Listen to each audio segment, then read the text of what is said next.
मैं एक ऐसी दुनिया में ट्रांसमाइग्रेट यानी पैदा हो गई जहां मैं उस अमीर और घमंडी सीईओ की वाइट मूनलाइट यानी उसकी पहली और अधूरी मोहब्बत की हमशक्ल थी। और वहां जाकर मैंने उस घमंडी सीईओ का दिमागी खेल खेल कर उसे मैनिपुलेट करके उसको ही अपना गुलाम बना लिया।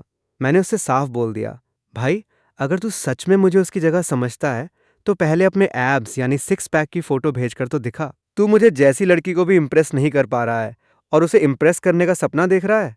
असल में मैं एक बहुत ही रोने धोने वाली यानी एंग्स्ट नॉवल की फीमेल लीड बनकर इस दुनिया में आ गई थी।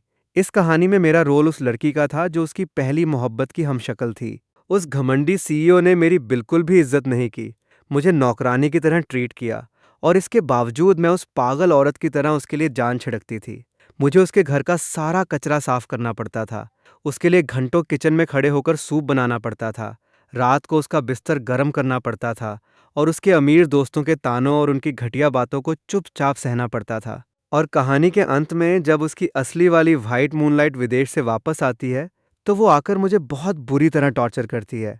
और वो सीईओ अपनी उस पुरानी मोहब्बत को खुश करने के लिए मुझे बिना कुछ सोचे घर से बाहर निकल जाने का आर्डर दे देता है। अंत में कैंसर जैसी खतरनाक बीमारी से तड़प तड़प कर मेरी दर्दनाक मौत हो जाती है, और मेरे मरने के बाद उस सीईओ को बहुत बड़ा अफसोस होता है। कहानी का मशहूर डायलॉग था कि मैंने तो सिर्फ अपनी जान गंवाई, लेकिन उसने अपना सच्चा प्यार खो दिया। लेकिन अब मैं ये सब बकवास सहने वाली नहीं थी। मैंने इस कहानी को एक ऐसे रास्ते पर ले जाने का फैसला किया जिसके बारे में इस कहानी के राइटर ने कभी सोचा भी नहीं होगा। फिलहाल कहानी की शुरुआत हो चुकी थी। लिन यूए, जो इस कहानी का घमंडी सीईओ था, उसने मुझे 1 महीने के 3 लाख रुपए ऑफर किए ताकि मैं उसकी सब्स्टिट्यूट गर्लफ्रेंड यानी नकली प्रेमिका बन जाऊं। वैसे लिन यूए का लुक और पर्सनैलिटी सच में बहुत तगड़ी थी। वो बिल्कुल वैसा ही दिखता था जैसा हम लोग डोमिनेरिंग और अमीर सीईओ की कल्पना करते हैं। उसने रौब झाड़ते हुए मुझसे कहा, अब से तुम मेरे इस आलीशान घर में रहोगी, मेरी हर छोटी बड़ी ज़रूरत का ख्याल रखोगी, और हर दिन मेरे ऑफिस से घर लौटने का इंतज़ार करोगी। मैंने तुरंत टोका, लेकिन मुझे तो कॉलेज जाकर क्लासेस भी अटेंड करनी है। उसने बिना एक पल सोचे सीधा जवाब दिया, तो कॉलेज छोड़ दो, ड्रॉप आउट कर लो। ओरिजिनल कहानी वाली लड़की ने भी यही गलती की थी। उसने पढ़ाई छोड़ दी थी और पूरी तरह से इस आदमी की हाउसकीपर बनकर बाहरी दुनिया से कट गई थी, जिसकी वजह से उसके पास पीछे हटने का कोई रास्ता नहीं बचा था। जाहिर है, मैं इतनी बड़ी बेवकूफ़ी नहीं करने वाली थी। मैंने भी अपना दिमाग लगाया और बोली, देखिए प्रेसिडेंट लिन, मैंने थोड़ी छानबीन की है। आपने मुझे इस काम के लिए इसलिए चुना है क्योंकि मेरा चेहरा आपकी उस वाइट मूनलाइट यानी शू शान शान से बिल्कुल मिलता है। जब आप उससे इतना प्यार करते हैं और उसे भुला नहीं पा रहे हैं, तो फिर आप एक हमशक्ल लड़की को क्यों ढूंढ रहे हैं? क्या ये आपके उस पवित्र प्यार को दागदार नहीं करता? जो आदमी अभी अभी मुझे सोफे पर गिराकर अपने क्लोज होने की कोशिश कर रहा था, वो मेरी ये बात सुनकर एक पल के लिए पूरी तरह सन्न रह गया। उसने गुस्से में कहा, ये तुम्हारे मतलब की बात नहीं है, तुम इसमें दखल मत दो। मैंने भी बिना डरे उसकी आंखों में देखकर कहा, किसी भी मर्द के लिए सबसे बेहतरीन दहेज उसकी वफादारी, उसका क्लीन कैरेक्टर और उसका सच्चा प्यार होता है। आपकी शू सिस्टर सिर्फ विदेश गई हैं, मरी नहीं हैं। अगर वो कल को वापस आ गईं और उन्हें पता चला कि आपने उनकी गैर मौजूदगी में कोई मिस्ट्रेस रख ली है, तो वो कितनी बुरी तरह टूट जाएंगी। और माफ़ करना, लेकिन सीधी और कड़वी बात यह है कि हम लड़कियों की दुनिया में आप जैसे लड़कों को सड़ा हुआ खीरा कहा जाता है, यानी बिल्कुल घटिया और बेकार चीज़ जिसकी कोई कीमत नहीं होती। वैसे तो आपके पास उसके साथ वापस जुड़ने की थोड़ी बहुत उम्मीद थी, लेकिन आपकी इस हरकत ने अब वो उम्मीद भी हमेशा के लिए ख़त्म कर दी है। लिन यूए इस अचानक हमले के लिए बिल्कुल तैयार नहीं था। वो तो जैसे मेरी इस मास्टर क्लास लेक्चर को सुनकर अंदर तक हिल गया था। मैंने बहुत ही सीरियस होकर अपना सिर हिलाते हुए उसे वार्निंग दी, उसे धोखा देने का सोचना भी मत, क्योंकि इस दुनिया में कोई भी दीवार ऐसी नहीं होती जिसके पार हवा या खबरें न जा सकें। और वैसे भी हमारे बीच ये सिर्फ एक पैसों का सौदा है। अगर हमारे बीच कोई फिजिकल रिलेशन बनते हैं तो कानून की भाषा में इसे प्रोस्टिट्यूशन यानी जिस्म फरोशी माना जाएगा। ये सीधा क्रिमिनल लॉ के दायरे में आता है, जो आपकी पर्सनल इमेज और आपकी मल्टीनेशनल कंपनी के स्टॉक प्राइस दोनों के लिए ही बहुत बड़ा नुकसानदायक साबित होगा। उसने हल्की सी नज़र से मुझे देखा और बोला, तो फिर तुम मेरे पैसे इतनी जल्दी और शौक से क्यों ले रही हो? सावधानी बरतते हुए वो सोफे से उठ खड़ा हुआ और उसने मुझे अपने से दूर कर दिया। मैंने बड़े ही मासूम अंदाज में कहा, मैं तो बस आपको इस गलत रास्ते से बचाना चाहती हूँ, क्योंकि भगवान ने मुझे वो चेहरा दिया है जिसके लिए आप तरसते हैं, और मैं आपके टूटे हुए दिल को सहारा दे सकती हूँ, तो ये मेरी नैतिक जिम्मेदारी है कि मैं ये काम करूँ, लेकिन जाहिर है अपना जिस्म बेचकर नहीं। उसने हैरानी से पूछा, अगर तुम मेरी मिस्ट्रेस नहीं बनना चाहती तो तुम मेरे टूटे हुए दिल को कैसे शांत करोगी? मैंने अपनी बैठने की पोजीशन बदली और कॉन्फिडेंस से बोली, मैं आपको प्रैक्टिस करा सकती हूँ कि किसी लड़की को कैसे इम्प्रेस किया जाए।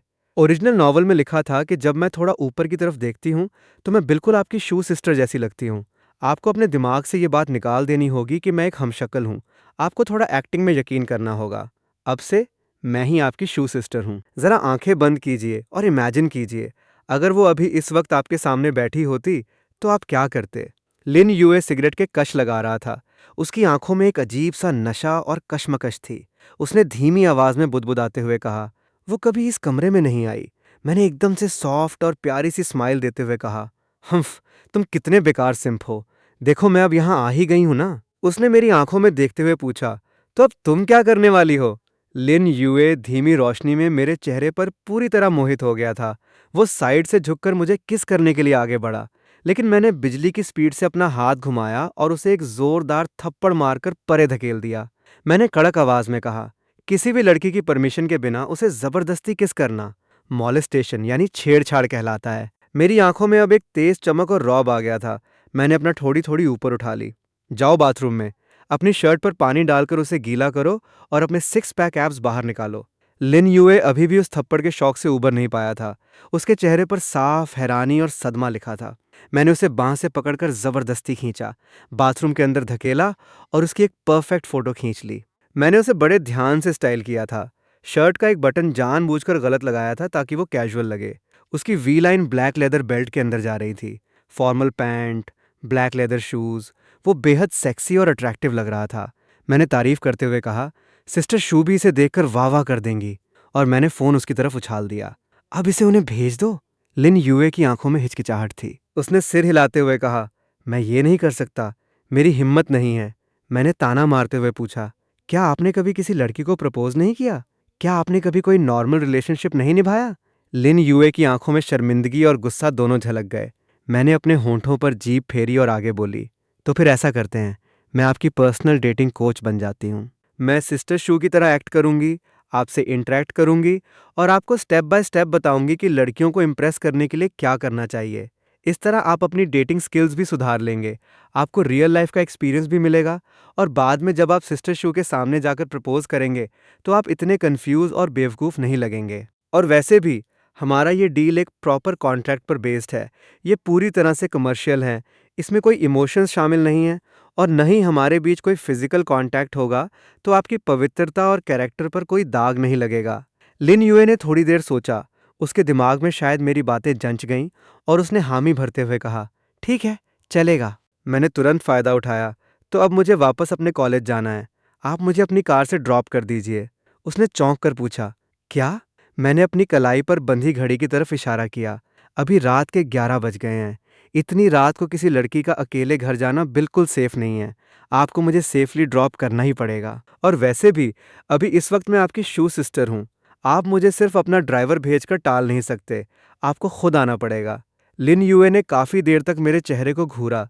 शायद वो मेरी लॉजिक से हार मान चुका था और अंत में उसने कार की चाबियां उठाईं और मुझे वापस मेरे यूनिवर्सिटी ड्रॉप कर दिया। रास्ते में मैंने अपना वीचैट स्टेटस बिल्कुल शू शान शान जैसा कर लिया और उसे एक मैसेज भेजा, आज तुमने बहुत अच्छा बिहेव किया, बहुत अच्छे रहे, गुड नाइट।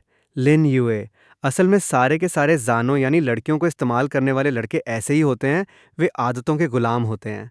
अगर तुम उनके लिए अपना सब कुछ कुर्बान करोगी और अपने इमोशंस भी लगा दोगी तो वे तुम्हें घटिया और सस्ती समझेंगे। लेकिन अगर तुम अपने फ़ायदे के रूल्स बनाओगी, अपनी बाउंड्री सेट करोगी और शान से उनका पैसा कमाओगी तो वे बहुत तमीज़ से पेश आएंगे, बल्कि तुम्हें थैंक यू भी बोलेंगे। अगले दिन मैंने खुद से उसे गुड मॉर्निंग मैसेज भेजा। लिन यूए ने भी तुरंत रिप्लाई किया और दोपहर के लंच के लिए इनवाइट किया। मैंने थोड़ा टाइम वेस्ट किया, बिल्कुल सही टाइम पर पहुंची और उसकी महंगी कार में जा बैठी। मैंने उसकी तारीफ करते हुए कहा, आज तुम्हारा परफॉर्मेंस काफ़ी अच्छा था। मैसेज का रिप्लाई टाइम पर दिया, इनविटेशन भी खुद किया और जो कार लाए हों वो मेरे स्टेटस के हिसाब से एकदम परफेक्ट थी। बस एक छोटी सी कमी है। मैंने मुस्कुराते हुए उसे ऊपर से नीचे तक स्कैन किया। क्या कमी है? आपके बालों को थोड़ा ट्रिम करने और स्टाइल करने की ज़रूरत है। मैंने उसे इतनी देर तक घूरा कि वो असहज होकर नजरें हटाने लगा। लिन यूए ने पहली बार किसी औरत के मेल गेज यानी मर्दों वाली जज करने वाली नज़र को महसूस किया था।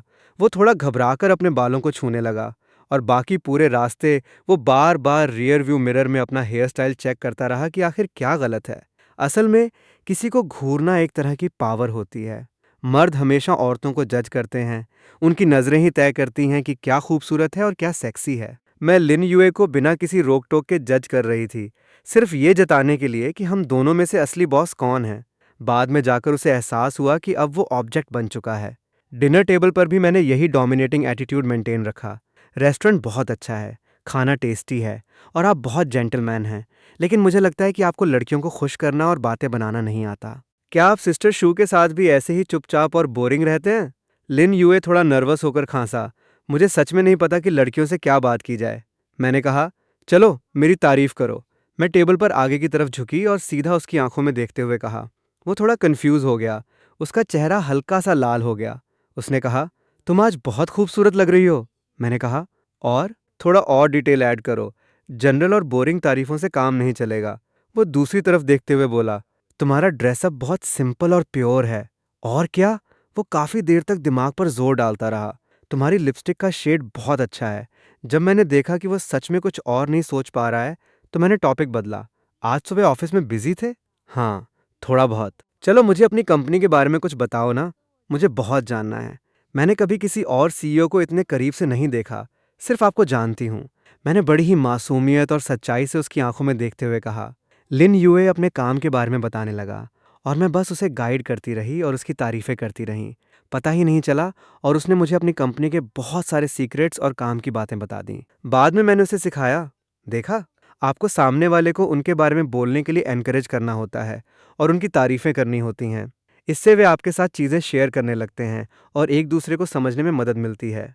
लिन यूए ने तुरंत मेरी सीख को लागू किया और पूछा, तो तुम सुबह क्या कर रही थी? आपके बारे में सोच रही थी। मैंने बिना सोचे झट से जवाब दिया। उसकी आंखें चमक उठीं और वो शर्मिंदगी छुपाने के लिए दूसरी तरफ देखने लगा। उसका हैंडसम चेहरा लाल हो गया था। मैंने पलकें झपकाईं और उसे जी भर के देखती रहीं, साथ ही अपना स्टेक काटती रहीं। थोड़ी सी स्मार्ट टॉक और मैं इस डेट से पूरी तरह संतुष्ट थी। ओरिजिनल नॉवल में मुझे कभी उसके साथ डेट पर नहीं ले जाया गया था, एक ढंग का खाना तक नहीं खिलाया गया था। ये सवाल उसके प्यार का नहीं था, बल्कि ये सवाल इस बात का था कि क्या उसकी नज़रों में मेरी कोई इंसान के तौर पर डिग्निटी थी, क्या मैं उसके ट्रीटमेंट के लायक थी या नहीं। यही सोचकर मैंने अपना भारी सा बैग उसे पकड़ा दिया और बार बार ये शिकायत की कि उसे कॉमन सेंस नहीं है। एक मल्टीनेशनल कंपनी का प्रेसिडेंट होकर मेरा सस्ता सा कैनवास बैग पकड़े खड़ा था। वैसे तो वो अच्छा लग रहा था। जब मैं वापस अपने कॉलेज डॉर्म पहुंची तो लिन जिंग ने आते ही मेरे मुंह पर एक गिलास ठंडा पानी दे मारा। पांग शिनरो, मैंने सुना है तुम मेरे भाई के पीछे पड़ी हो। तुम सच में बहुत बेशर्म और घटिया हो। लिन जिंग लिन यूए की सगी बहन थी। हर एंग्स्ट नॉवल की फीमेल लीड के पीछे एक ऐसी ही घटिया और जहरीली साली होती है जो अपने भाई के साथ मिलकर उसे टॉर्चर करती है। शुशानशान उनकी बचपन की दोस्त थी और मैं उनके अमीर स्टेटस की बिल्कुल नहीं थी। उसे लगता था कि मैंने उसके भाई को फंसाया है और उसकी औकात नहीं है। ओरिजिनल स्टोरी में वो मुझे मारती पीटती और अपमानित करती थी। तुम्हें क्या लगता है सिर्फ इसलिए क्योंकि तुम शान शान जैसी दिखती हो तुम कुछ भी कर लोगी? तुम जिंदगी भर एक घटिया और छुपने वाली हमशक्ल ही रहोगी। तुम्हें कभी सोसाइटी में जगह नहीं मिलेगी। मैंने अपने चेहरे से पानी पोंछा और तुरंत लिन यूए को कॉल लगाया। मैं न रोई न चिल्लाई। मैंने बस शांत आवाज में पूछा, आज शाम फ्री हो? हाँ। कहीं बाहर खाने चलें? बाहर के रेस्टोरेंट में खाने में क्या मजा, तुम खुद बनाओ ना। मैंने अपने होंठों पर लगे पानी की बूंद को चाटते हुए लिन जिंग के सामने ही बड़े प्यार से कहा, आज शाम मैं तुम्हारे आलीशान घर आ रही हूँ, तुम मेरे लिए अपने हाथों से खाना बनाना। इतना कहकर मैंने फोन काट दिया। लिन जिंग का पारा 7वें आसमान पर पहुंच गया और वो चीखने लगी, मेरा भाई तुम्हें अपने घर कैसे आने देगा और वो तुम्हारे लिए खुद खाना बनाए? वो पागल हो गया है क्या? तुम्हारी इतनी हिम्मत? मैंने मुस्कुराते हुए कहा, गैस कर लो घटिया औरत, मेरी एक कॉल पर तुम्हें इस कॉलेज से ग्रेजुएट नहीं होने दूंगी। लिन फैमिली सच में बहुत पावरफुल और रईस थी, उनकी पहुंच हर जगह थी। जल्द ही मुझे मेरे प्रोफेसर ने अपने ऑफिस में बुला लिया। उन्होंने बड़े ही रौब से मेरे कैरेक्टर पर सवाल उठाए। मैंने तुम्हें एकेडमिक रिसर्च के लिए एडमिशन दिया था और तुम बाहर जाकर अमीरों की रखैल बन रही हो। पूरे शहर में तुम्हारे चर्चे हैं, महंगी कारों में घूमती हो। क्या तुम्हारा ध्यान अब पढ़ाई में है? ओरिजिनल नॉवल में ये प्रोफेसर लिन जिंग का साथ देता था और ओरिजिनल लीड का नाम इतना खराब कर देता था कि उसे कॉलेज छोड़ना पड़ता था और वो लिन यूए की गोल्डन कैनरी यानी पिंजरे में बंद चिड़िया बनकर रह जाती थी। मैंने पलटकर जवाब दिया, क्या मैंने अपना प्रोजेक्ट पूरा नहीं किया? क्या मेरा डेटा रिकॉर्ड नहीं है? हर एक्सपेरिमेंट में मैं रात भर लैब में नहीं रुकती थी। इतना बड़ा इल्ज़ाम लगाकर आप लिन फैमिली की चापलूसी कर रहे हैं। क्या ये इतना आसान है? प्रोफेसर, जो स्टूडेंट्स की ज़िंदगी और करियर का फैसला करता था, कभी इतनी बेइज्जती नहीं हुई थी। वो गुस्से से आग बबूला होकर मुझे लैब से बाहर निकाल दिया। गहरी शरद ऋतु थी। मौसम बहुत ठंडा था। मैं कॉरिडोर में खड़ी थी। तभी मुझे एहसास हुआ कि लिन जिंग द्वारा फेंके गए पानी से मेरे कपड़े अभी भी गीले थे। बगल के ऑफिस में बैठा असिस्टेंट प्रोफेसर शू, जिसे शू झिक्यू कहते थे, मुझे देखकर तरस खाया और मुझे अपने ऑफिस में बुला लिया। इसे पहन लो, उसने मुझे एक साफ कपड़ा दिया। उसके शांत और सलीकेदार चेहरे को देखकर मुझे याद आया कि ये शू झिक्यू है, ओरिजिनल नॉवल में उन गिने चुने कैरेक्टर्स में से एक जिसने फीमेल लीड के साथ अच्छा व्यवहार किया था। लेकिन अफसोस, नॉवल में बस इतना ही लिखा था कि वो हमेशा असिस्टेंट प्रोफेसर ही रहा और प्रमोशन नहीं पा सका क्योंकि उसने उसी प्रोफेसर को नाराज कर दिया था। अगर तुमने अपने सुपरवाइजर को नाराज कर दिया तो शायद तुम्हें डिग्री नहीं मिलेगी। उसने मुझे गरम मिल्क टी बनाकर दी। मैंने जवाब दिया, मिल भी गई तो क्या? ग्रेजुएशन के बाद भी बेरोजगारी ही मिलेगी। आजकल जॉब मिलना बहुत मुश्किल है। और वैसे भी मैं एक लड़की हूँ। अगर मुझे सच में एकेडमिक फील्ड में आगे बढ़ना है तो इसका दर्द और भेदभाव क्या होता है, ये आप सबसे अच्छी तरह जानते हैं, प्रोफेसर शू। मैंने कॉफ़ी का कप पकड़ते हुए उसकी तरफ एक चालाक नज़र डाली और कहा, प्रोफेसर शू, मेरे पास एक प्रोजेक्ट है जिसमें बहुत पोटेंशियल है और क्लाइंट्स भी रेडी हैं। क्या आप इसके बारे में जानना चाहेंगे? शाम को लिन यूए मुझे लेने आया। उसने पूछा, क्या लिन जिंग ने तुम्हें परेशान किया? लिन जिंग को हमेशा शिकायतें करने और लिन यूए के कान भरने की आदत थी। ओरिजिनल नॉवल में जब भी फीमेल लीड सफाई देती, लिन यूए को लगता कि वो झूठ बोल रही है और वो उससे और नफरत करने लगता। लेकिन मैंने उल्टा गेम खेला। वो आप पर बहुत डिपेंड करती है और क्योंकि आप मेरा थोड़ा ख्याल रखते हैं, उसे अपने भाई को खोने का डर सताने लगा है। कोई बात नहीं। मैंने एकदम सही जगह पर पॉज लिया। क्या बात नहीं? लिन जिंग को एक्ट्रेस बनना है। वो पढ़ाई पर ध्यान नहीं दे रही और हर जगह ड्रामा कर रही है। वैसे उसका रिकॉर्ड बहुत अच्छा था। मेरी दो चार बातों ने लिन यूए के दिमाग में जहर घोल दिया। ओरिजिनल नॉवल में लिन जिंग आगे जाकर एक टॉप एक्ट्रेस बन गई थी। क्या बकवास है। वो एक टॉप स्टार बन गई जिसकी एक दिन की कमाई करोड़ों में थी। आखिर लिन फैमिली के लोग इतने लकी कैसे हैं? मैंने उसकी किस्मत बदलने का पक्का इरादा कर लिया। हमारी क्लास में जिनका बैकग्राउंड उसके जैसा होता है, वे सब विदेश जाकर हायर स्टडीज करते हैं। तुम बिल्कुल सही कह रही हो। लिन यूए ने सहमति जताई। जल्दी से उसे विदेश भेज दो, 3-4 साल पढ़ाई करने। जब वो वापस आएगी तो उसकी उम्र निकल चुकी होगी और एंटरटेनमेंट इंडस्ट्री में उसे कोई जगह नहीं मिलेगी। हम सुपरमार्केट गए और फिर लिन यूए के शहर से बाहर बने आलीशान विला में पहुंचे। आजकल की लड़कियां बहुत नाजुक होती हैं, खासकर सिस्टर शू जैसी। अगर आप उन्हें डेट करते हैं तो आप उन्हें किचन में खाना बनाने और आपकी सेवा करने के लिए तो नहीं रखेंगे, है ना? तब आप नौकरानी रखेंगे। लिन यूए ने बहुत ही नेचुरल तरीके से कहा। मैंने मन ही मन सर्द हंसी की। अबे, अब तो नौकरानी रखने की बात कर रहा है। ओरिजिनल नॉवल में मैंने 3 साल तक तेरे लिए किचन में खड़े होकर सूप बनाया था। लड़कों का खाना बनाना एक बहुत बड़ा प्लस पॉइंट होता है। इससे लगता है कि वे फैमिली ओरिएंटेड और रोमांटिक हैं। आपके मामले में रोमांस थोड़ा कम है क्योंकि आप काम में इतने बिजी रहते हैं कि साथ टाइम स्पेंड नहीं कर पाते। इसलिए मेरी सलाह है कि आप खुद कुकिंग करें। लिन यूए ने अपना सूट उतारा, वाइट शर्ट के ऊपर एक एप्रन बांधी। जब मैं विदेश में पढ़ता था तब कुकिंग करता था, लेकिन अब तो हाथ थोड़े कच्चे हो गए हैं। मैं तो अब इंतज़ार नहीं कर सकती। जल्दी से अपने हाथों का जादू दिखाइए।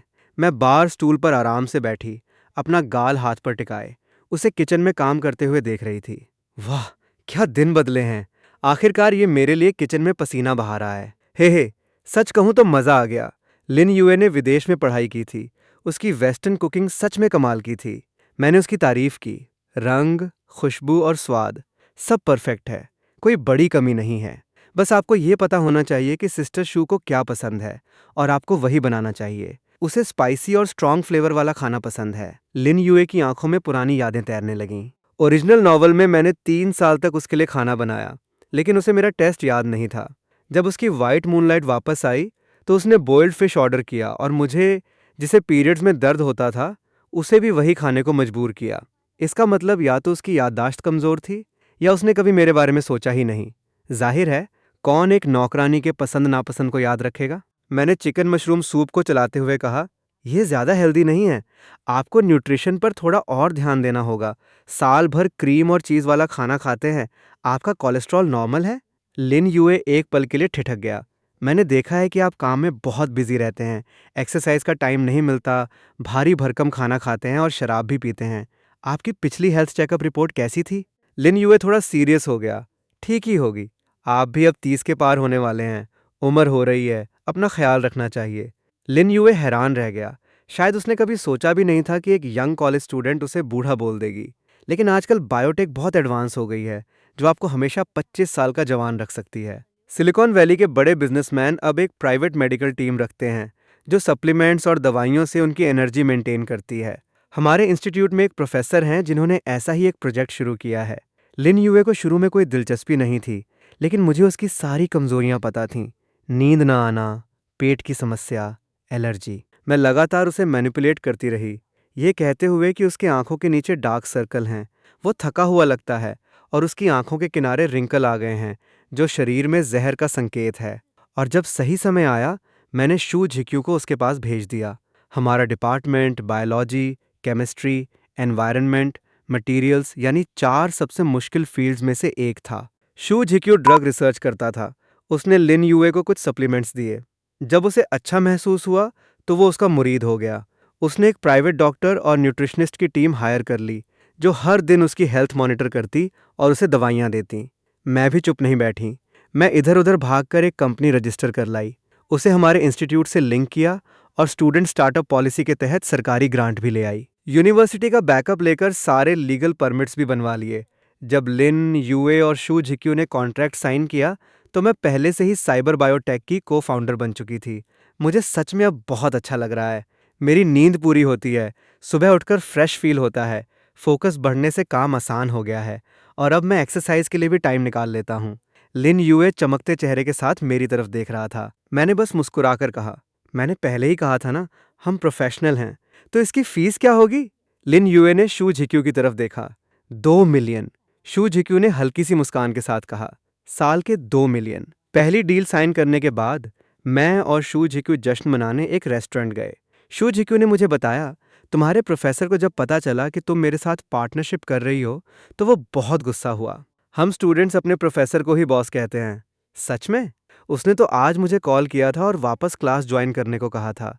जब प्रोफेसर को पता चला कि मैंने स्टार्टअप शुरू किया है और लिन फैमिली जैसी बड़ी डील साइन की है, तो उसका एटीट्यूड 180 डिग्री बदल गया।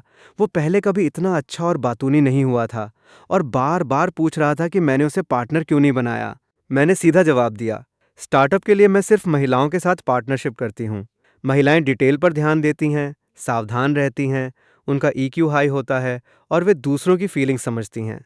प्रोफेसर ने एक बार मेरे सामने ही कहा था कि अगली बार से किसी लड़की को एडमिशन नहीं दूंगा। लड़कियां वैसे भी अमीरों से शादी करके बैठ जाती हैं। अब से सिर्फ लड़कों को लूंगा। शो जिक्यू ने पूछा, तो क्या तुम वापस जा रही हो? मैंने सिर हिलाया, नहीं।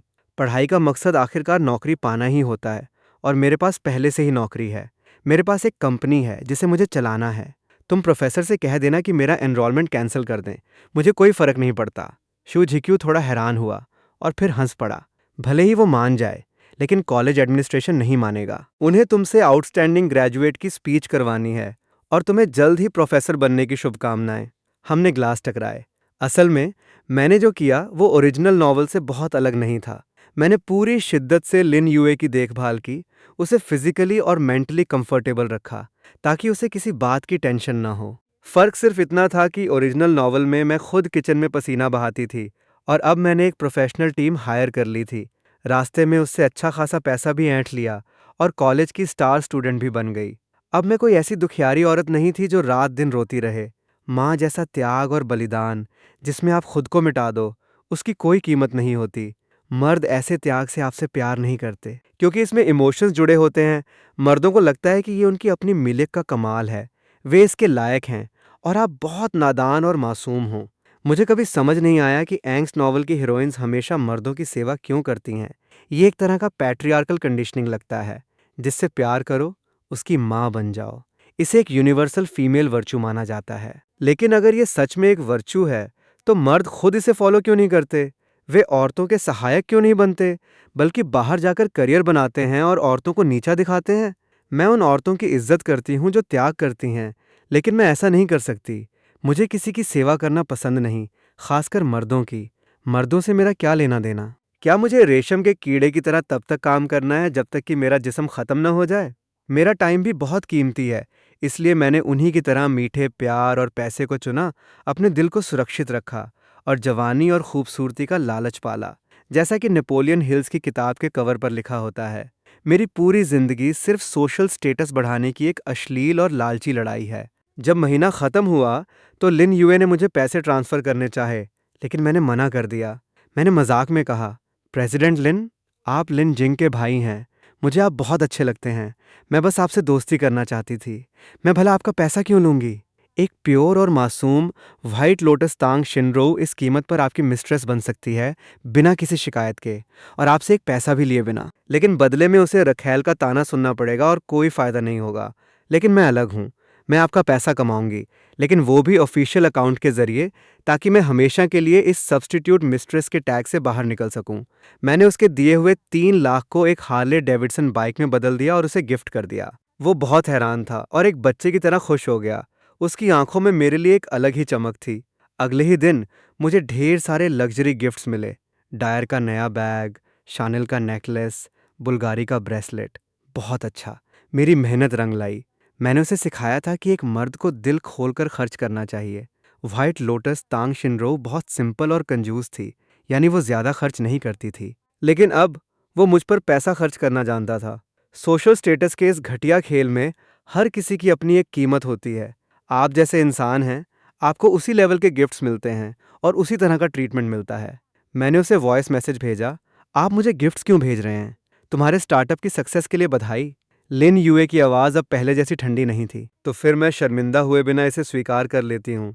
वीकेंड पर मैं तुम्हें नई कार टेस्ट ड्राइव के लिए ले चलूंगा। लिन यूए थोड़ा असहज लग रहा था, लेकिन मैंने बिल्कुल शांत भाव से अपने बैग से एक विजिटिंग कार्ड निकाला और उसे दिया। मैं साइबर बायोटेक से लिटिल तांग हूँ। मैं आपसे कैसे एड्रेस करूँ? लिन यूए के दोस्त ने कार्ड पर को फाउंडर का टाइटल देखा और खुद आगे बढ़कर मुझसे हाथ मिलाया। मेरा नाम सॉन्ग मिंग है। ये भी एक और बेवकूफ़ मेल सपोर्टिंग कैरेक्टर था।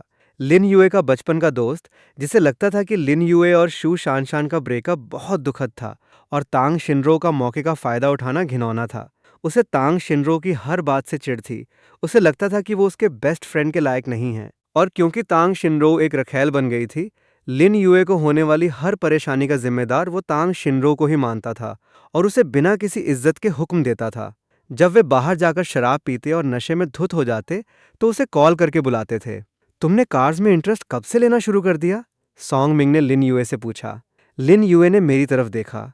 लिटिल तांग ने मुझे एक हार्ले गिफ्ट की है। हाँ, क्योंकि मैं तुम्हारे पैसे यूज कर रही हूँ ना, मैंने मुस्कुराते हुए कहा। लिन यूए हाई स्कूल के बच्चों की तरह हंस पड़ा। वो आमतौर पर कोई मनोरंजन नहीं करता था, हमेशा काम में डूबा रहता था। मुझे लगा वो बहुत ज़्यादा टेंशन में रहता है, इसलिए मैं चाहती थी कि वो स्पीड एंड पैशन को एंजॉय करे। सॉन्ग मिंग ने सीटी बजाई। वाह भाई, मेरे लिए कोई इतनी खूबसूरत लड़की कार क्यों नहीं खरीदती? लिन यूए, तुम बहुत लकी हो। क्या ये कोई अमीर औरत है? मैंने चौंकने का नाटक किया। मैं और प्रेसिडेंट लिन, हमारे बीच वैसा कोई रिश्ता नहीं है। हमारे बीच सिर्फ बिजनेस डीलिंग्स हैं। सॉन्ग मिंग अभी भी शक की नज़रों से देख रहा था। तुम दोनों का क्या बिजनेस है? क्या मैं भी ज्वाइन कर सकता हूँ? हाई एंड मेडिकल केयर, मैंने मुस्कुराते हुए कहा। अगर मिस्टर सॉन्ग इंटरेस्टेड हैं, तो मैं अपनी असिस्टेंट को बोलकर कंपनी और प्रोजेक्ट का ब्रोशर आपको भिजवा दूंगी। असिस्टेंट का नाम सुनते ही सॉन्ग मिंग को यकीन हो गया। उसने अपने चेहरे से मजाकिया भाव हटा दिया। वो लिन यूए की मिस्ट्रेस को तो बेइज्जत कर सकता था, क्योंकि मिस्ट्रेस एक खिलौना होती है, लेकिन एक यंग फाउंडर, जिसका कोई इमोशनल अफेयर नहीं है और जो बिजनेस पार्टनर है, उससे अलग सलूक करना पड़ता है। सोसाइटी में घुले मिले मर्द बहुत जल्दी समझ जाते हैं कि किसके साथ कैसा बर्ताव करना है। उनका पूरा ग्रुप वहाँ था। सबने अपने अपने पार्टनर्स को साथ लाया था। मैं भी उनकी तरह ही फैशनेबल कपड़ों और लग्जरी ब्रांड्स में सजी थी, लेकिन हमारे बीच एक साफ लकीर खिंची थी। सबसे साफ उदाहरण डिनर टेबल पर दिखा। सॉन्ग मिंग ने मुझे माओ टाई महंगी शराब ऑफर की। मैंने मना कर दिया। मैं शराब नहीं पीती। अरे, एक बोतल माओ टाई तो कुछ भी नहीं है, मैं पी लूंगा। लेकिन मैं किसी मर्द के लिए एक बूंद भी शराब नहीं पीने वाली थी। उनसे मेरा क्या लेना देना? मैं पी लेता हूँ। लिन यूए खड़ा हुआ। उसने गिलास लिया और सबकी चीयरिंग के बीच एक ही घूंट में पी गया। वाह, कितने जेंटलमैन हो! तुमने इसे अच्छी ट्रेनिंग दी है। लिन यूए भी बहुत खुश था। मैं उसके बगल में बैठी थी, जिससे उसका स्टेटस और बढ़ गया था। वापस आकर मैंने सच में प्रोजेक्ट फाइल और कंपनी का ब्रोशर सॉन्ग मिंग को भेज दिया। ये वही पैकेज है जो प्रेसिडेंट लिन यूज़ कर रहे हैं। आप इसे चेक कर सकते हैं और उनसे इसके एक्सपीरियंस के बारे में पूछ सकते हैं। सॉन्गमिंग को औरतों का बहुत शौक था, इसलिए मैंने इशारों में कहा, हम गारंटी देते हैं कि इससे आपकी सेक्स लाइफ का एक्सपीरियंस बहुत शानदार हो जाएगा। वो बहुत खुश हुआ और उसने तुरंत डील साइन कर दी। मैं लिन यूए के दोस्तों के साथ कई बार बाहर गई और उन सबको अपना क्लाइंट बना लिया। ये भी एक ऐसी बात है जो मुझे एंग्स्ट नॉवल की हीरोइंस में समझ नहीं आती। उनके पास अपर क्लास सोसाइटी के रिसोर्सेज तक पहुंच होती है, लेकिन वे कुछ भी हासिल नहीं करती। लगता है कि टॉर्चर सहने के अलावा उन्होंने कुछ सोचा ही नहीं। जब सबको लगता ही है कि तुम मर्द के पैसे के पीछे हो, तो क्यों ना उनके पैसे को अच्छी तरह से लूट लिया जाए। इतनी तमीज़ क्यों दिखा रही हो? अपनी जवानी और स्मार्टनेस का फ़ायदा उठाते हुए मैंने सिटी सेंटर में एक लग्जरी पेंट हाउस खरीद लिया। मैंने ख़ास तौर पर लिन यूए को डिनर पर बुलाया और उसे पूरा घर दिखाया। ग्रेजुएट होते ही तुमने इतनी महंगी प्रॉपर्टी खरीद ली, तुम यकीनन अपनी बैच की सबसे टॉपर स्टूडेंट होगी। लिन यूए की आंखों में तारीफ थी। मैं बस मुस्कुराती रही। मुझे कैसे पता था कि यह घर अच्छा है? क्योंकि ओरिजिनल नॉवल में यही घर उसने खुद चुना था। ओरिजिनल स्टोरी में लगभग इसी समय लिन यूए ने तांग शिनरो को यहाँ शिफ्ट किया था, और 3 साल बाद जब वाइट मूनलाइट वापस आई तो तांग शिनरो बस एक सूटकेस लेकर चली गई थी। उसने ये लग्जरी घर छोड़ दिया। उसके दिल में सिर्फ अपने खोए हुए प्यार का दर्द था। उसने ये क्यों नहीं सोचा कि उसकी 3 साल की जवानी भी तो चली गई? कम से कम एक घर तो अपने नाम कर ही लेती। मैंने प्रॉपर्टी के पेपर्स कॉफ़ी टेबल पर फेंक दिए और फ्लोर टू सीलिंग विंडो से बाहर चमकते हुए नदी के नज़ारे को देखने लगी। सूरज ढल रहा था और लिन यूए मेरे लिए शैंपेन खोल रहा था। कितना सुकून था। वसंत ऋतु की शुरुआत में मैं इन्वेस्टमेंट जुटाने में बिजी थी और लिन यूए के घर पर हुई एक पार्टी में उसकी माँ से मेरी मुलाकात हुई। यही है मिस तांग ना? लिन यूए ने आपके बारे में बहुत बताया है। मैं आपसे मिलना चाहती थी लेकिन टाइम नहीं मिला। हीरे जवाहरात से सजी मिसेस लिन बहुत ही मीठे अंदाज में मुझसे बात कर रही थीं और मैं भी उतनी ही विनम्रता से जवाब दे रही थी। मुझे पिछले हफ्ते आपसे मिलने आना चाहिए था, लेकिन अचानक एक सरकारी काम आ गया था। लिन यूए ने अपनी माँ को बताया, इन्हें आउटस्टैंडिंग यूथ रिप्रेजेंटेटिव चुना गया था, इसलिए सिटी मीटिंग में जाना पड़ा। मिसेस लिन की आंखें थोड़ी बड़ी हो गईं। हाँ यूए, तुम्हें इतनी टैलेंटेड लड़की कहाँ मिली? कमाल की है। असल में मैं लिन जिंग की रूममेट हूँ। शुरू में मिस्टर लिन ने मुझसे बात की क्योंकि मैं उनकी एक पुरानी दोस्त जैसी दिखती थी, जिससे उन्हें अपनापन महसूस हुआ। इतना कहते हुए मैंने लिन यूए की तरफ देखा और वो तुरंत खांसते हुए अपनी माँ को इशारा करने लगा। मिसेस लिन हंसी। ओह, तुम शान शान की बात कर रही हो। शान शान हमारी पुरानी पड़ोसी थी। उसका नेचर बहुत चंचल और सेल्फिश था। वो तुम्हारी तरह स्टेबल बिल्कुल नहीं है। तुम दोनों की आंखें ज़रूर मिलती हैं, लेकिन एक औरत की असली खूबसूरती उसके टेम्परामेंट में होती है। मुझे ओरिजिनल नॉवल की मिसेस लिन याद आ गई, जो हमेशा मुझे घमंड से देखती थी और मुझे पैसे देकर अपने बेटे से दूर जाने को कहती थी। ये सोचकर मुझे हंसी आ गई।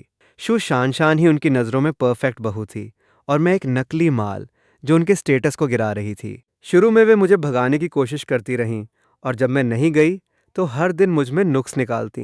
कभी खाने में नमक ज़्यादा, कभी कपड़ों में नेचुरल परफ्यूम की कमी जिससे उन्हें एलर्जी हो जाए। कुल मिलाकर मैं लिन यूए की सौतेली माँ थी और वो उसकी सगी माँ। सगी माँ को लगता था कि सौतेली माँ ठीक से सेवा नहीं कर रही और वो खुद ये काम करना चाहती थी। जब भी मैं उनके बड़े घर जाती, मैं किसी नौकरानी जैसी होती। इतने अमीर घर में मुझे 2 संतरे खाने के लिए भी उनकी मंजूरी लेनी पड़ती थी। ये कंजूसी नहीं, बल्कि मैनिपुलेशन था। आपको लगातार नीचा दिखाया जाता था ताकि आप में इन्फीरियॉरिटी कॉम्प्लेक्स पैदा हो जाए। लेकिन आज मिसेस लिन बड़े प्यार से मेरा हाथ पकड़कर मुझे एक तरफ ले गईं। असल में वे मुझसे इतनी जल्दी इसलिए मिलना चाहती थीं क्योंकि लिन यूए ने उन्हें बायोटेक के बारे में बताया था। 50 की उम्र में एंटी एजिंग के प्रति उनका जुनून और भी बढ़ गया था। हमारे क्लाइंट्स ज़्यादातर यंग और हाई प्रोफाइल होते हैं क्योंकि यंग होने पर रिस्क कम होता है। लेकिन क्योंकि मैं और लिन यूए अच्छे दोस्त हैं, अगर आपको ये ट्रीटमेंट चाहिए तो मैं पूरी कोशिश करूंगी। सामने से आ रहा पैसा कौन छोड़ता है? बस मैं इतना अच्छा रिजल्ट गारंटी नहीं कर सकती। डेली केयर अस्पताल की जगह नहीं ले सकती। रोज़ाना विटामिन लें और अगर कुछ गड़बड़ हो तो तुरंत अस्पताल भागें और ढेर सारे इंश्योरेंस खरीद लें। मेरे दिमाग में पहले से ही एक पूरा प्लान था।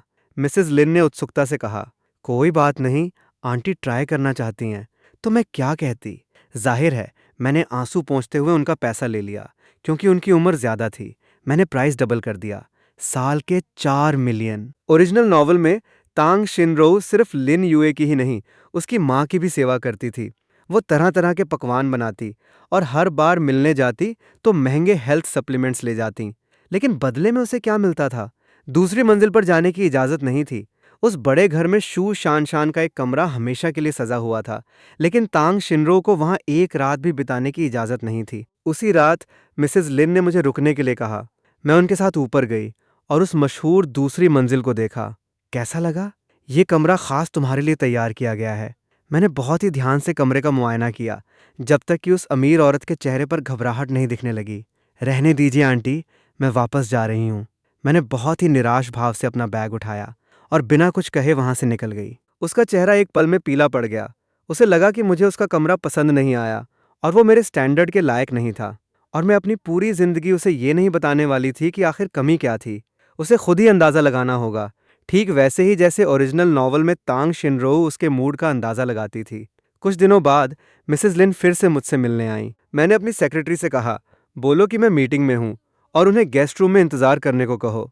जी बॉस तांग, मेरा कोई बुरा इरादा नहीं था, बस मैं उन्हें थोड़ा इंतजार करवाना चाहती थी। मैं नहीं चाहती थी कि उनकी एक कॉल पर मैं किसी कुत्ते की तरह उनके पास दौड़ी चली जाऊं। ओरिजिनल नॉवल में उनके साथ बहुत सारे मसालेदार और ड्रामेटिक सीन्स थे। मैंने इतनी मेहनत इसलिए की थी ताकि जब भी वे मुझसे मिलना चाहें तो उन्हें कम से कम सिक्योरिटी और सेक्रेटरी से होकर गुजरना पड़े। भले ही वे मुझे 1 करोड़ देकर अपने बेटे से दूर जाने को कहें, मेरे बगल में मेरी लीगल टीम खड़ी होनी चाहिए। ये तस्वीर मेरे स्टाइल के हिसाब से परफेक्ट होगी। मैंने थोड़ी देर फ़ोन चलाया और फिर उनसे मिलने गई। नमस्ते आंटी। मीटिंग अभी खत्म हुई। मिसेस लिन के हाथ में एक थर्मस था। मुझे पता चला कि तुम्हें पेट में दर्द की शिकायत रहती है, इसलिए आंटी ने तुम्हारे लिए बर्ड्स नेस्ट बनाया है। इतनी तकलीफ क्यों की? बताइए क्या बात है? यूए और जिंग में झगड़ा हो गया है। उन्होंने गहरी सांस लेते हुए कहा। जिंग को एक्ट्रेस बनना है और यूए ने ठान लिया है कि उसे विदेश भेजकर पढ़ाई करवाएगा। हाँ, ये मुझे पता है। न सिर्फ पता है, बल्कि लिन यूए को ये आइडिया सबसे पहले मैंने ही दिया था और बाद में मैंने भी इसमें खूब आग लगाई। यूए भी ना, जबरदस्ती क्यों कर रहा है? एक्ट्रेस बनने में क्या बुराई है? एंटरटेनमेंट इंडस्ट्री में रिलेशनशिप्स बहुत कॉम्प्लिकेटेड होते हैं। मिसेस लिन ने अपनी बात बदली। जिंग ने अपने भाई से कई बार लड़ाई की, लेकिन यूए नहीं माना। आज उसे फ्लाइट से अमेरिका जाना था, लेकिन वो घर से भाग गई। अभी तक उसका कोई पता नहीं है। तुम उसकी रूममेट हो, क्या तुम्हें पता है कि वो कहाँ गई होगी? मैंने अपनी पेन को घुमाते हुए कहा। आंटी, आप टेंशन मत लीजिए, मैं उसे कॉल करके पता करती हूँ। मैंने तुरंत अपने पुराने रूममेट्स को मैसेज किया कि लिन जिंग कहाँ है। ओरिजिनल नॉवल में वे अक्सर लिन जिंग के साथ मिलकर मुझे टारगेट करते थे, क्योंकि मैंने उनके भाई को फंसाया था और बेशर्म थी। लेकिन मेरे ट्रांसमाइग्रेट होने के बाद हालात बदल गए थे। मैंने प्रोफेसर शू के साथ कंपनी खोली थी। शू झिक्यू इस साल प्रोफेसर बन गया था और वे सभी ग्रेजुएट हो गए थे, लेकिन जॉब मिलना मुश्किल था। मैंने उनमें से 2 को, जिनका बैकग्राउंड बहुत अमीर नहीं था, अपनी कंपनी में हायर कर लिया था। अब वे मुझे बॉस तांग बुलाते थे। मैंने उन्हें ऑर्डर दिया और उन्होंने तुरंत मुझे लिन जिंग का लोकेशन भेज दिया। मैं कार लेकर वहां पहुंची। लिन जिंग होटल के कमरे में बैठकर रो रही थी। मुझे पता है ये सब तुम्हारी वजह से हुआ है। तुमने ही मेरे भाई को भड़काया है। मैंने तो बस एक आम सी बात कही थी। मुझे क्या पता था कि वो उसे दिल पर ले लेगा। मैंने बिल्कुल मासूमियत से कहा। सिर्फ इसलिए कि हम एक ही रूम में रहते थे, अब वो हमेशा मेरा कंपैरिजन तुमसे करता है। लिन जिंग सिसकते हुए रो रही थी। उसका मेकअप खराब हो चुका था। कंपैरिजन? तुम्हारी क्या औकात है जो मेरे साथ कंपैरिजन करोगी? जब हम सीनियर ईयर में थे, तुम लड़कों के पीछे भागती और लड़कियों से झगड़ा करती थीं, और मैं कैपिटल मार्केट में डील्स क्लोज कर रही थी। मैं सोफे पर पीछे टेक लगाकर बैठ गई, अपना एक पैर दूसरे पर चढ़ाया और उसे मैनिपुलेट करना शुरू किया। अब तुम्हारा क्या प्लान है? क्या तुम सच में एक्ट्रेस बनना चाहती हो? मैं पढ़ाई करने नहीं जाऊंगी। पढ़ाई से क्या मिलेगा? तुमने खुद कॉलेज बीच में ही छोड़ दिया था। मैंने अपने लिए 1 कप लॉन्गजिंग टी डाली। मुझे मेरी डिग्री मिल गई थी और मैंने ग्रेजुएशन स्पीच भी दी थी। मुझे तो बस एक्टिंग करनी है। लिन जिंग का इरादा पक्का था, जिसके आगे मेरे पास कोई जवाब नहीं था। उसने मुझे किस्मत पर यकीन करने पर मजबूर कर दिया। शायद वो सच में एम्प्रेस बनने की किस्मत लेकर पैदा हुई थी। मैंने अपनी आंखें घुमाई। तो क्या तुम घर वापस नहीं जाओगी? अकेले बाहर संघर्ष करोगी? तुम्हारे पास न तो कोई कनेक्शन है, न ही कोई बैकग्राउंड, और तुम्हारा चेहरा बड़ी हीरोइंस जैसा है, तो वे तुम्हें प्रमोट क्यों करेंगी? तुम जिंदगी भर किसी के नीचे ही काम करोगी। और वैसे भी इस इंडस्ट्री में बहुत सारे अन्याय होते हैं। क्या तुम किसी प्रोड्यूसर के साथ सोने के लिए तैयार हो?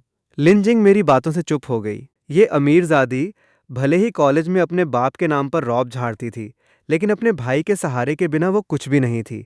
बस एक बिना किसी सोशल एक्सपीरियंस वाली छोटी बच्ची। मैंने थोड़ा सोचा, मैं वापस जाकर तुम्हारे भाई से बात करती हूँ और तुम्हारे लिए एक कंपनी खोल देती हूँ। वो नहीं खोलेगा। अगर वो नहीं खोलेगा तो मैं खोल दूंगी, ठीक है, मैंने हल्की सी सर्द हंसी की और लिन जिंग की डरी हुई नजरों के बीच वहां से निकल गई। लिन यूए के पास जाकर मैंने अपना पैंतरा बदल लिया। उसने ठान लिया है कि उसे एक्ट्रेस बनना है और वो इंडस्ट्री बहुत गंदी है। लिन यूए लगातार सिगरेट पी रहा था। ऐसा क्यों ना करें कि मैं उसके लिए एक कंपनी खोल दूं और एक अच्छा मैनेजर हायर कर दूं। उसे किसी और के नीचे काम करने देने के बजाय क्यों ना हम उसे अपने कंट्रोल में रखें, उसकी निगरानी करें। लिन यूए ने आभार से मेरी तरफ देखा। तुम ये काम संभाल लो, पैसा मैं लगाऊंगा। इसमें कितना पैसा लगेगा? अगर तुम एंटरटेनमेंट इंडस्ट्री में गए तो लोग तुम पर हंसेंगे। मैं खुद इसे संभाल लूंगी। मुझे सच में इस फील्ड में दिलचस्पी थी। बड़े कैपिटल के पास एंटरटेनमेंट इंडस्ट्री में घुसने के रास्ते होते हैं। मुझे उसके रेपुटेशन की परवाह नहीं थी। मैं बस नहीं चाहती थी कि वो इसमें दखल दे। मैं लिन जिंग को अपने कंट्रोल में रखना चाहती थी। आखिरकार मेरी कूटनीति से मैं लिन जिंग को वापस लिन फैमिली के घर ले आई। मिसेस लिन खुशी से रो पड़ी। शिनरो, तुम सच में बहुत अच्छी और काबिल हो। तुम्हारा बहुत बहुत शुक्रिया। उन्होंने लिन जिंग को दबाकर मेरे सामने झुकाया। शिनरो ने तुम्हारा कचरा साफ किया है। अब अगर तुमने उसके खिलाफ एक भी शब्द कहा। लिन यूए ने अपनी बहन को ठंडी नजरों से देखा। जाहिर है लिन जिंग अब मेरे खिलाफ कुछ नहीं बोल सकती थी, क्योंकि मैंने एक कंपनी खोली थी और उसे साइन कर लिया था। अब मैं उसकी बॉस थी।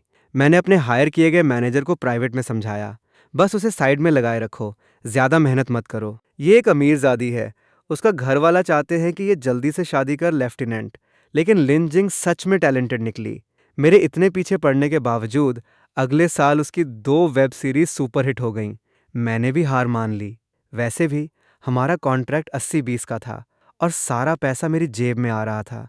मैं लिन जिंग से नफरत करती थी, लेकिन मैं उसके पैसे को ठुकरा नहीं सकती थी। ये अनैतिक होता। इसलिए मैंने मैनेजर को उसका शेड्यूल इतना टाइट रखने को कहा कि वो मरने वाली हो जाए। वो दिन रात शूटिंग करती, वैरायटी शोज में जाती और हर महीने मुझे करोड़ों कमा कर देती। और फिर मैंने उसके नाम का फ़ायदा उठाकर मार्केट से 480 मिलियन का फंड रेज किया और ढेर सारे यंग और हैंडसम लड़कों को कंपनी में हायर कर लिया ताकि वे उसे सपोर्ट करें। और फिर मुझे इतना स्ट्रेस होने लगा कि मैं कंपनी के यंग लड़कों को हंट करने की आदत डाल बैठी। जब मैं देखती कि इतने सारे यंग लड़के मेरे पीछे पड़े हैं और इशारों में मेरे साथ रोमांस का नाटक करना चाहते हैं, तो मेरा मूड एकदम अच्छा हो जाता। और इसके लिए भी मैं लिन जिंग को ही थैंक्स बोलती। जब मेरा बिजनेस बुलंदियों पर था, तो एक दिन लिन यूए ने कॉल किया और मुझे ट्रिप पर चलने को कहा। उसकी कंपनी हर साल एक पेड ट्रिप आयोजित करती थी और पिछले कुछ सालों से हमारे रिश्ते अच्छे थे, इसलिए वो हमेशा मुझे भी बुलाता था। ये कोई पहली बार नहीं था, इसलिए मुझे कोई शक नहीं हुआ। मैंने अपना सामान पैक किया और निकल पड़ी। असल में अब मुझे उससे कोई नफरत नहीं थी। आखिरकार वो मेरा नंबर 1 फाइनेंसर था। वो न सिर्फ मुझे पैसा देता था, बल्कि अपनी पूरी फैमिली और फ्रेंड सर्किल को भी मुझे पैसा देने के लिए मजबूर करता था। ये कौन सा जानन है? बोधिसत्व भी इतने चमत्कारी नहीं होते। मैं नए साल के पहले दिन मंदिर जाने से पहले सबसे पहले उसके घर जाकर उसे प्रणाम करती थी। हमारे रिश्ते अच्छे होने की एक और बड़ी वजह यह थी कि हमारे बीच कोई इमोशनल उलझन नहीं थी। हम बस 2 बिजनेस पार्टनर्स थे, जो कभी कभी मिलकर चाय पीते, जानकारी शेयर करते और देखते कि अगला पैसा कहाँ से कमाया जाए। हमारे जैसे बॉस की लाइफस्टाइल बस इतनी ही होती है। इसलिए लिन यूए से मेरी उम्मीदें बहुत कम थीं। जब तक वो मुझे कपड़े धोने, खाना बनाने या प्रेगनेंसी मिसकैरेज सब्स्टिट्यूट वाले ड्रामे में नहीं घसीटता, मैं उसके साथ बहुत ही शांति से रह सकती थी। लेकिन उस दिन मौसम बहुत खराब था। मैं कार से उसके बुक किए हुए होटल पहुंची तो देखा कि लॉन पर गुलाबी गुलाबों से सजावट की गई थी। वो कोई छोटा मोटा गुलदस्ता नहीं था, बल्कि एक बहुत महंगा और प्रोफेशनल सेटअप था। मुख्य आकर्षण 30 मीटर ऊंचा एक विशाल गुलाब का स्टैचू था, जो बहुत ही ड्रीमी लग रहा था। वो एक चमकता हुआ गुलाब लिए वहां खड़ा था और हमारे सर्किल के दोस्त मिसेस लिन, लिन जिंग और उसकी कंपनी के कर्मचारी सब बहुत अच्छे कपड़े पहने हुए वहां मौजूद थे। सबकी नजरें मुझ पर टिकी थीं। मुझे लगा था कि हम बीच पर जा रहे हैं, इसलिए मैंने फ्लिप फ्लॉप पहने हुए थे और नेल पॉलिश तक नहीं लगाई थी। लिन यूए, जिसने बहुत मेहनत से अपने बाल और कपड़े परफेक्ट किए थे, फूलों के साथ मेरी तरफ बढ़ा। शिनरो, पहले मुझे लड़कियों से बात करना नहीं आता था और प्यार के बारे में मुझे कुछ नहीं पता था। तुम पहली लड़की हो जिसने इतने धैर्य से मुझे सिखाया और गाइड किया। मैंने कभी सोचा नहीं था कि मैं किसी लड़की से इतनी बातें कर सकूंगा। तुम्हारे साथ रहकर मुझे हमेशा बहुत खुशी मिलती है। अब मैं इस खुशी को हमेशा के लिए जारी रखना चाहता हूँ। क्या तुम मुझसे शादी करोगी? इतना कहते हुए उसने एक घुटने पर बैठकर हीरे की अंगूठी निकाली। मैं सन्न रह गई। उस माहौल में सब लोग चीयर कर रहे थे। कैमरे मेरी तरफ घूमे हुए थे, लेकिन मेरे दिमाग में सिर्फ एक ही बात थी, मुझे शादी बिल्कुल नहीं करनी, और वो भी लिन यूए से। इसलिए मैंने तुरंत उसका हाथ पकड़ा और जोर जोर से हिलाने लगी। Thank you, thank you president Lin, मुझे ये सम्मान देने के लिए बहुत बहुत शुक्रिया। पहले हम सिर्फ बिजनेस पार्टनर्स थे, और अब आप मुझे अपना लाइफ पार्टनर बनाना चाहते हैं। ये बहुत अचानक हो गया। मैं तो शब्दों के लिए तरस रही हूँ। मेरा दिमाग एकदम सुन्न हो गया है। ये प्रोजेक्ट बहुत बड़ा है। आपने इतनी अचानक अटैक कर दिया, मुझे कोई तैयारी का मौका ही नहीं मिला। चलो चलो, पहले अंदर चलकर बैठते हैं और बात करते हैं। बहुत देर हो गई है, तुम लोग भी अंदर जाकर खाना खाओ। खाना लग गया होगा ना? लिन यूए का चेहरा साफ तौर पर उतर गया।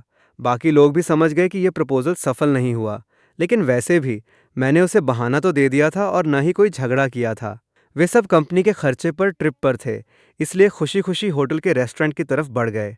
लिन यूए को मेरा सामना करने में शर्म आ रही थी, इसलिए उसने एक दूल्हे का नाटक किया और मेहमानों को अटेंड करने चला गया। सॉन्गमिंग मेरी तरफ आया। लग रहा था कि वो मुझे डांटने वाला है, लेकिन मैंने पहले से ही अपना चेहरा सख्त कर लिया। लिन यूए का क्या मतलब है? आज उसने मेरी बहुत बेइज्जती की है। सॉन्गमिंग हैरान रह गया। ये कैसे उसकी गलती है? उसने तुम्हें प्रपोज किया और तुमने मना कर दिया क्या? शादी जैसी बात के लिए उसने मुझे पहले से इन्फॉर्म क्यों नहीं किया? फोटोग्राफर ने भी मुझसे अच्छे कपड़े पहने हैं। मैं इस सेटअप में बिल्कुल अलग लग रही हूँ। अगर मैं ये फोटो सोशल मीडिया पर डालूंगी तो लोग कहेंगे कि मैंने खुद को जबरदस्ती यहाँ घुसेड़ लिया है और मुझे शो ऑफ बोलेंगे। सॉन्गमिंग, जिसने इस प्रपोजल के लिए 1 महीने से मेहनत की थी और 3 मिलियन से ज्यादा खर्च किए थे, और जिसने हम सबको सीक्रेट रखने को कहा था, मेरी लॉजिक सुनकर हैरान रह गया। वो तुम्हारी गर्लफ्रेंड नहीं है, तो उसने प्रपोज क्यों किया? क्या इसलिए क्योंकि तुम्हारी एंटरटेनमेंट कंपनी में बहुत सारे यंग पपीज हैं और उसे जलन हो रही है? अगर उसे जलन हो रही है तो उसने इतना बड़ा प्रपोजल क्यों प्लान किया? क्या उसने ये नहीं सोचा कि मैं मना भी कर सकती हूँ? उसका प्लान बहुत कच्चा था। मुझे लगता था कि वो बहुत समझदार है, लेकिन वो इतना लापरवाह और इम्पल्सिव निकला। सॉन्गमिंग, जो मेरी उल्टी लॉजिक सुनकर पूरी तरह कंफ्यूज हो चुका था, बस आह कहकर रह गया। मैंने अपनी स्कैवेंजर वाली स्पीच जारी रखी। तुमने सबके सामने उसे मना कर दिया। उसकी कितनी बेइज्जती हुई होगी। मेरी एक अच्छी बात यह है कि मैं कभी खुद को ओवरथिंक करके परेशान नहीं करती। ये मेरी गलती नहीं है, ये पूरी तरह से उसकी गलती है। सबसे पहले उसे मुझे प्राइवेट में पूछना चाहिए था। अगर मैं मना भी करती तो वो सिर्फ दुखी होता, लेकिन उसकी बेइज्जती नहीं होती। दूसरा, उसने कोई प्लान बी नहीं बनाया था कि अगर मैं मना कर दूं तो अपनी इज्जत कैसे बचाए। बेइज्जती उसने खुद मोल ली है, लेकिन उसने इतनी हिम्मत दिखाई, इसका मतलब है कि उसे पूरा यकीन था कि मैं हाँ बोल दूंगी। उसने मुझे क्या समझा? क्या वो मुझे नीचा दिखा रहा था? क्या उसने मुझे कोई खिलौना समझा? जब सॉन्गमिंग ने देखा कि मैं और ज्यादा गुस्सा हो रही हूं, तो उसने जल्दी से मुझे शांत करने की कोशिश की।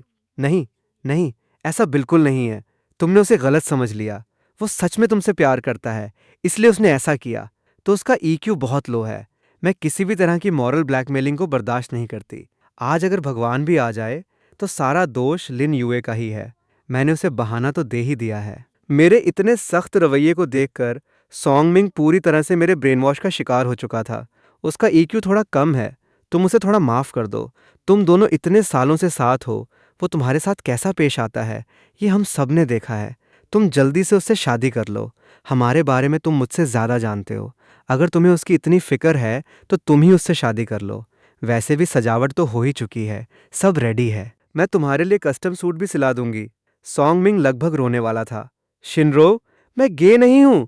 मैं और वो सिर्फ पक्के दोस्त हैं। तुम मेरे बारे में ऐसा कैसे सोच सकती हो? मैंने सॉन्गमिंग की जमकर क्लास लगाई।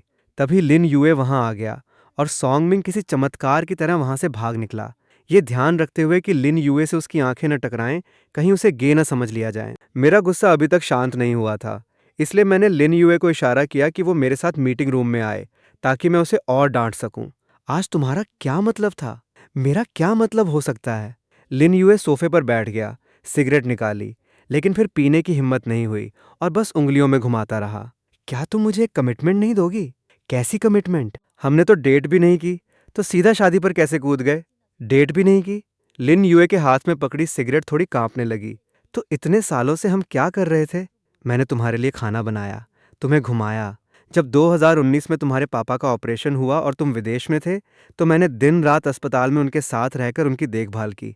क्या मेरा कोई योगदान नहीं था? तुम्हारी हार्ले बाइक मैंने खरीदी, तुम्हारी घड़ियां, सूट, जूते, सब मैंने खरीदे या चुने। जब भी मैं बाहर जाता, तुम्हारे लिए गिफ्ट लाता। जब तुमने शरद ऋतु की पहली कॉफ़ी मांगी, तो मैंने तुम्हारी कंपनी के हर कर्मचारी के लिए सैकड़ों कप कॉफ़ी भिजवाई। तुमने जो मांगा, क्या मैंने तुरंत नहीं दिया? क्या मैं काफ़ी केयरिंग नहीं हूँ?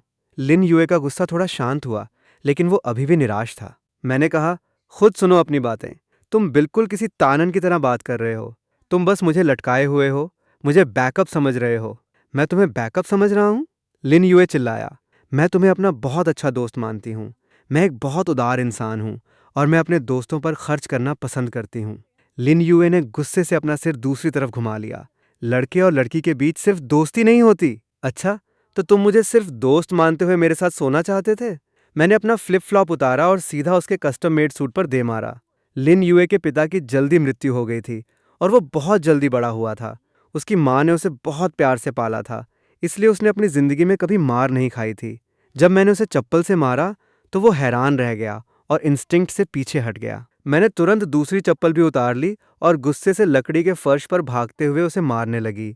ठीक है, चीरन, तुमने ऐसा कहा, तो मैं तुम्हें बताती हूँ कि इतने सालों में मैंने तुम्हें सिर्फ दोस्त क्यों माना और तुम्हारे बारे में कभी रोमांटिक तरीके से क्यों नहीं सोचा। क्या तुम्हें याद है कि हम पहली बार कैसे मिले थे? तुम लिन जिंग की क्लासमेट थी और हमने साथ में खाना खाया था। लिन यूए ने बात को टालने की कोशिश की। और फिर तुमने मुझे 3 लाख ऑफर किए ताकि मैं तुम्हारी मिस्ट्रेस बन जाऊं, क्योंकि मैं तुम्हारी फर्स्ट लव जैसी दिखती थी। मैंने चप्पल मेज पर पटक दी। क्या तुम्हें लगता है कि ऐसी शुरुआत के बाद मैं तुम्हारे साथ जिंदगी बिता सकती हूँ? तुम पागल हो गए हो? लिन यूए की आंखों में शर्मिंदगी झलक गई। वह पहले की बात थी। तब मैं तुम्हें अच्छे से नहीं जानता था और हमने जल्दी ही उस गलतफहमी को सुलझा लिया था। गलतफहमी? बकवास मत करो। मैंने सर्द हंसी की। जिस दिन तुमने वो बात कही, उसी दिन से तुम्हारे पास मेरे साथ कोई चांस नहीं था। क्यों? क्योंकि इससे पता चलता है कि तुम्हारा कैरेक्टर कितना घटिया और बुरा है। कौन सा मर्द पहली ही मुलाकात में किसी कॉलेज स्टूडेंट को रखैल बनने का ऑफर देता है? पहले ही दिन मुझे अपने घर ले गए और मेरे साथ सोने की कोशिश की। तुम्हारे अंदर मर्दाना नैतिकता नाम की कोई चीज नहीं है? लिन यूए तुरंत सीधा होकर बैठ गया। मैं इस बात को नहीं मानता। वो मेरा पहली बार था। मैंने पहले कभी डेट नहीं किया था, न ही कोई मिस्ट्रेस रखी थी, और उसके बाद भी मैंने ऐसा कुछ नहीं किया। जब बाकी बिजनेसमैन डिनर पर महिलाओं को साथ ले जाते हैं, मैं हमेशा तुम्हें ही बुलाता हूँ या फिर अपने मेल सेक्रेटरी को। मैं पूरे शहर का सबसे ईमानदार मर्द हूँ, और अगर मैंने पहली मुलाकात में तुम्हें ऐसा ऑफर दिया तो उसकी वजह सिर्फ तुम थी। जब मैंने तुम्हें देखा तो मुझे पता चल गया कि मेरी किस्मत में तुम्हारे साथ रहना लिखा है। भले ही मेरी बातें करने का तरीका गलत था, मेरे एक्शंस थोड़े अग्रेसिव थे, लेकिन मेरा प्यार सच्चा था। ये तुम्हें मानना ही पड़ेगा। मैं हैरान रह गई और उसे ऊपर से नीचे तक देखा। लिन यूए, तुम थोड़े सुधर गए हो। एक बोलने में अनाड़ी सीईओ अब मीठी बातें करना सीख गया है। अगर मैंने ओरिजिनल नॉवल नहीं पढ़ा होता तो मैं तुम्हारी बातों में आ जाती। मैंने चप्पल फेंक दी और कुर्सी पर बैठ गई।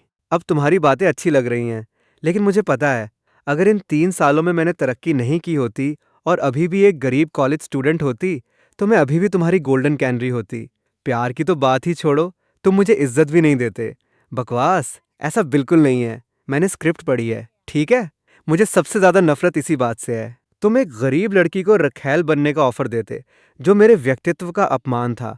इससे मुझे लगता है कि तुम घटिया, भटके हुए और निर्दयी हो, और ये बात तुम्हारे आज के प्यार को बहुत अवसरवादी बना देती है, समझे?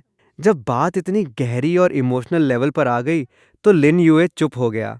ये एक ऐसा सवाल था जिसके बारे में उसने कभी सोचा ही नहीं था, क्योंकि वो एक मर्द था, एक ऐसा मर्द जिसके पास बहुत सारे रिसोर्सेज थे। सोसाइटी के जंगल में वो हमेशा से एक हाई लेवल इंसान रहा था। उसे कभी भी आम लोगों की तरफ झुककर नहीं देखना पड़ा। सोसाइटी की नज़र में उसका सिर्फ एक ही काम था, जीतना, जीतना और ज़्यादा से ज़्यादा रिसोर्सेज हासिल करना। और एक औरत के रूप में मेरा काम सिर्फ उसका प्यार जीतना था, और फिर मैं जीत जाती। ये गेम के रूल्स बहुत ही विकृत हैं। मैं तुम्हारे प्यार या पक्षपात को अहमियत नहीं देती। मैं इस बात को अहमियत देती हूँ कि जब तुम दौलत और ताकत हासिल कर लेते हो तो तुम उन लोगों के साथ कैसा व्यवहार करते हो जो तुमसे कमज़ोर हैं। यही असली कैरेक्टर होता है। अब हम दोनों के पास पैसा और ताकत है, लेकिन इसमें क्या बड़ी बात है? मैंने खिड़की के बाहर काम कर रही होटल की हाउसकीपर की तरफ इशारा किया। हमारा कैरेक्टर उस आंटी के कैरेक्टर से बिल्कुल अलग नहीं है। हम सब बराबर हैं। लेकिन तुम्हारे दिल में और तुम्हारी पूरी फैमिली के दिल में तुम सब खुद को बहुत ऊंचा समझते हो और दूसरों को कुचलने का हक रखते हो। लिन जिंग ने कॉलेज में मुझे क्यों बुली किया? क्योंकि वो कर सकती थी, और उसने आज तक मुझसे माफ़ी नहीं मांगी। मुझे अंजेंकान तुम्हारे प्यार से नहीं, बल्कि तुम्हारे कैरेक्टर से मिलती है। मैंने उसके दिमाग में बहुत सारे नए विचार डाल दिए थे। जब मैं वहां से निकली तो लिन युए अभी भी अकेला बैठा उन बातों को पचा रहा था। घर जाकर मैंने अपनी डायरी खोली और वो मशहूर डायलॉग उसे मैसेज किया। क्या तुम्हें लगता है क्योंकि मैं गरीब, मामूली, बदसूरत और छोटी हूँ, मेरे पास कोई आत्मा या दिल नहीं है? तुम गलत हो। मेरी आत्मा तुम्हारी आत्मा जैसी ही है और मेरा दिल तुम्हारे दिल जैसा ही है। अगर भगवान ने मुझे दौलत और खूबसूरती दी होती तो मैं तुम्हें मुझसे दूर जाने देती, ठीक वैसे ही जैसे अब मेरे लिए तुम्हें छोड़ना मुश्किल है। मैं तुमसे बात नहीं कर रही हूँ, मेरी आत्मा तुम्हारी आत्मा से बात कर रही है।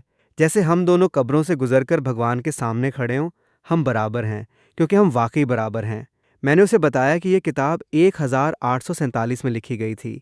ये 200 साल पहले एक औरत की आवाज़ थी। और आज 2023 हैं, लगभग 200 साल बीत चुके हैं, लेकिन वे अभी भी हमारी अंदरूनी चीखों को नहीं सुन पाए हैं। इस घटना के बाद कुछ समय तक लोग पीठ पीछे लिन युए का मजाक उड़ाते थे कि वो मेरा सिंप बन गया है। एक डिनर पार्टी में तो एक बुजुर्ग बिजनेसमैन ने उसे सलाह भी दी कि किसी औरत के पीछे इतना मत भागो, वो बहुत ज़्यादा डोमिनेटिंग और स्ट्रांग है। मर्दों को आज्ञाकारी औरतों से शादी करनी चाहिए। तुम्हारे स्टेटस के साथ तुम हर महीने एक नई खूबसूरत इंटरनेट सेलिब्रिटी रख सकते हो, इतनी मेहनत क्यों कर रहे हो? लिन युए का जवाब था, वो मेरे दिल में बहुत अहम है और मैं नहीं चाहता कि वो मुझे नीचा दिखाए। उसने उस बिजनेसमैन से कहा, काम करने से पहले इंसान बनना सीखो। लोगों को लगा कि वो बहुत घमंडी और शो ऑफ कर रहा है, लेकिन इससे कोई फर्क नहीं पड़ता था। आखिरकार वो क्लाइंट था। ऐसे ही कुछ और महीने बीत गए और 3 साल की समय सीमा पूरी हो गई। हमारी फीमेल लीड शू शानशान विदेश से वापस आ गई। मुझे ये खबर सॉन्गमिंग से, और वो भी एकदम सबसे पहले मिली। हम कुछ पुराने दोस्त उसके स्वागत में डिनर प्लान कर रहे हैं। क्या तुम आओगी? मुझे थोड़ा अजीब लगा। तुम पुराने दोस्त मिल रहे हो तो मुझे क्यों बुला रहे हो? क्योंकि तुम भी तो हमारी पुरानी दोस्त हो। हम तुम्हें बुलाए बिना कैसे खा सकते हैं? सॉन्गमिंग फोन पर हंस रहा था। वैसे भी मैंने तुम्हें बता दिया, आओ या ना आओ कोई बात नहीं। मुझे थोड़ा अजीब लगा, लेकिन फिर भी मैं चली गई, क्योंकि मुझे ड्रामा देखने और ये जानने में मज़ा आता था कि मैंने इस दुनिया की कहानी को कैसे बदल दिया है। जब मैं वहाँ पहुँची तो सब लोग मौजूद थे, बस लिन युए गायब था। वो कहाँ है? वो घर चला गया। मैंने सोचा आज तो उसका कोई इंपॉर्टेंट शेड्यूल भी नहीं था, तो वो कैसे नहीं आया? तुम क्या बात कर रहे हो? सॉन्गमिंग ने मेरी तरफ आंख मारी। वो नहीं आया और तुमने मुझे बुला लिया। मुझे क्या पता था कि तुम सच में आ जाओगी? मैंने तो बस तुम्हें इन्फॉर्म किया था। ये बात तुमसे छुपाई तो नहीं जा सकती थी ना? बाद में तुम्हें पता चलता तो बुरा लगता। सॉन्गमिंग बहुत परेशान लग रहा था। व्हाइट मूनलाइट की वापसी को संभालना और इन सीधे सादे मर्दों को ये समझाना कि क्या करना ठीक रहेगा, उसके लिए बहुत बड़ा सिरदर्द था। मुझे ये सब बहुत मज़ेदार लगा। मैं महसूस कर सकती थी कि सब लोग लिन युए को बचाने की कोशिश कर रहे थे, जो ओरिजिनल नॉवल से बिल्कुल उल्टा था। जब शू शानशान अंदर आई तो मैंने उसके चेहरे को गौर से देखा। हमारे चेहरे के नक्श ज़रूर मिलते जुलते थे, लेकिन हमारा टेम्परामेंट बिल्कुल अलग था। मैं उस टाइप की इंसान हूँ जिसे कभी नहीं लगता कि कोई और मेरी जगह ले सकता है, और मुझे तो बिल्कुल भी नहीं लगता था कि मैं उसके जैसी दिखती हूँ। मेरे अंदर हमेशा ये क्लैरिटी थी, शायद मेरे अहंकार की वजह से। शू शान थोड़ी असहज लग रही थी। ये है हमारी बॉस तांग। लिन जिंग, जो मेरे बगल में बैठी थी, ने मेरा हाथ पकड़कर दिखाया कि हम कितनी अच्छी दोस्त हैं। सिस्टर शान, हम हमेशा बॉस तांग को बताते हैं कि आप उनके जैसी दिखती हैं। शू शान थोड़ी शर्मिंदा हो गई, ठीक वैसे ही जैसे ओरिजिनल नॉवल में तांग शिनरो इसी टेबल पर बैठकर सब्स्टिट्यूट होने के ताने सुनती थीं। खूबसूरत लड़कियों के नक्श मिलते जुलते ही हैं। मैंने उसका गिलास अपने गिलास से टकराया और वो साफ तौर पर राहत की सांस लेती दिखी। उस टेबल पर इसके अलावा कोई ड्रामा नहीं हुआ, बस सामान्य बातें हुईं।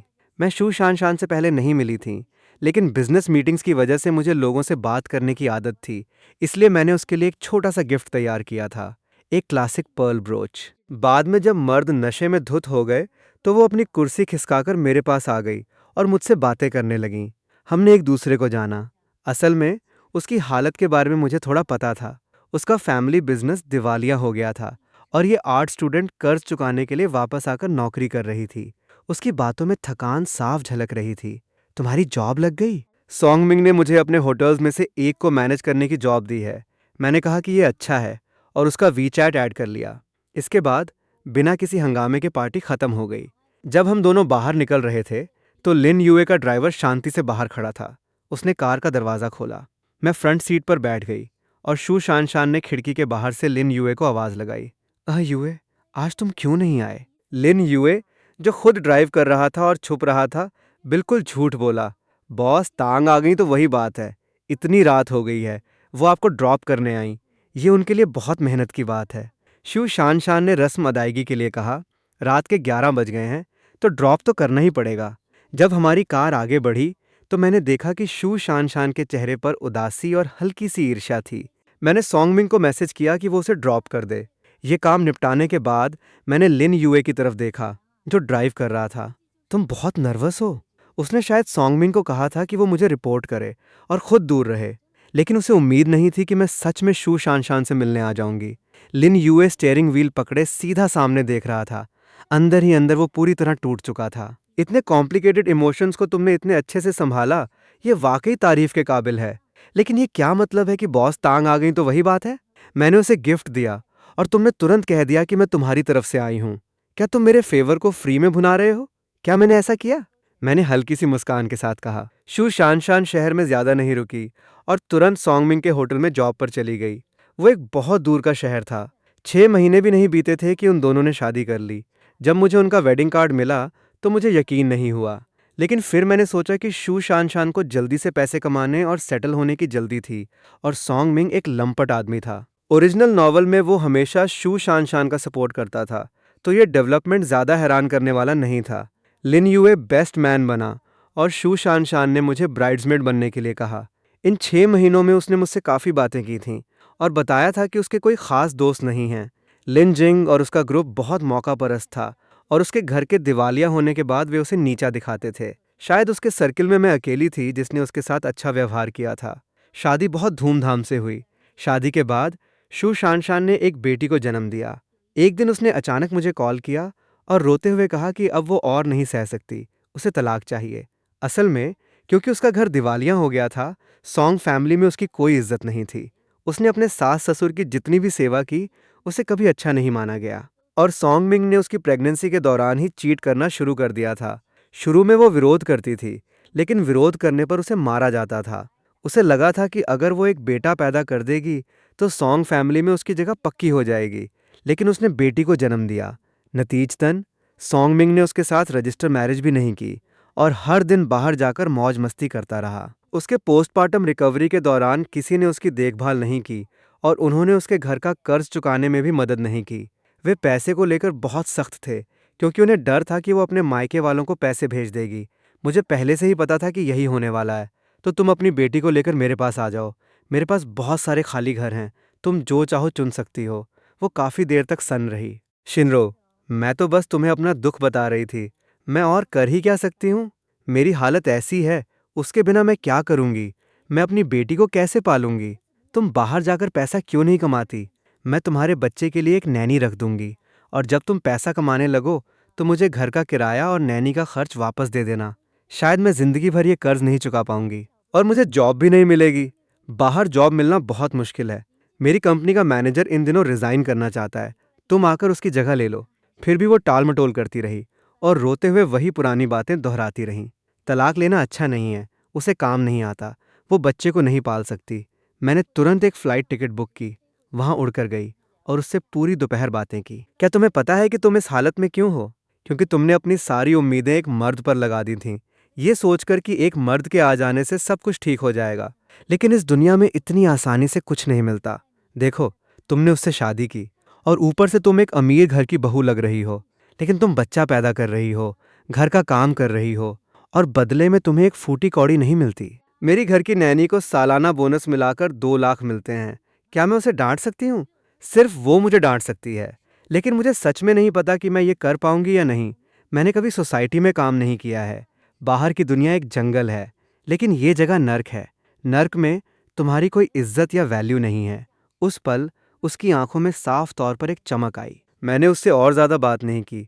अंदर जाकर मैंने कहा कि मैं उसे और उसकी बेटी को हमारे शहर टूर पर ले चलूंगी। सॉन्ग मिंग के माता पिता मुझे बहुत पहले से जानते थे और मेरी बहुत इज्जत करते थे। वे अपनी बहू को ज़्यादा भाव नहीं देते थे, इसलिए उन्होंने मेरी बात बहुत आसानी से मान ली।